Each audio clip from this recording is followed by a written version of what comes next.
Have you ever been so hurt by someone that it was hard to even look them in the eyes? Maybe you've been betrayed by a close friend or family member, or maybe you were abandoned or abused as a child. In today's message, we will see what it means to experience the depths of divine love, because when we think we've experienced the greatest love, God will show us that there is more to love than we can possibly imagine.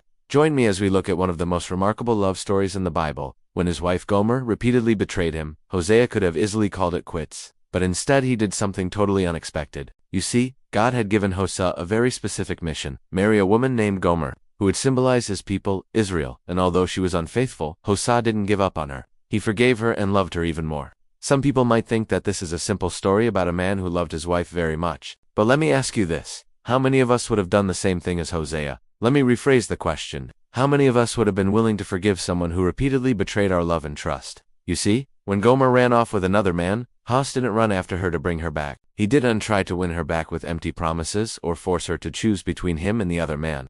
Instead, he did something even more powerful. He forgave her. He set her free to make her own decision, and he loved her enough to let her go. And then something amazing happened. While she was still unfaithful, God said to Hosea, "You shall love her, and not give your children for her. For I will be patient for the children's sake. For my house is called a house of prayer. But you shall have compassion on her, and not slay her." Now, let's take a closer look at these words. Hosea was told to love his wife, even though she was unfaithful, even though she didn't deserve it. This kind of love is radical, unconditional, and completely selfless. It's the kind of love that we are called to experience, to give without expecting anything in return.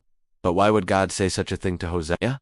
Why would he tell him to love his wife even if she didn't love him back? The answer is simple. God wanted Hosea to experience the depths of his love. You see, when we think we've experienced the greatest love, God will show us that there is more to love than we can possibly imagine. And that's exactly what happened to Hosea when he forgave his wife and set her free. He experienced a love that was beyond anything he could have ever imagined. A love that set him free from the bondage of a love that gave him peace and joy, a love that allowed him to live a life of purpose and meaning.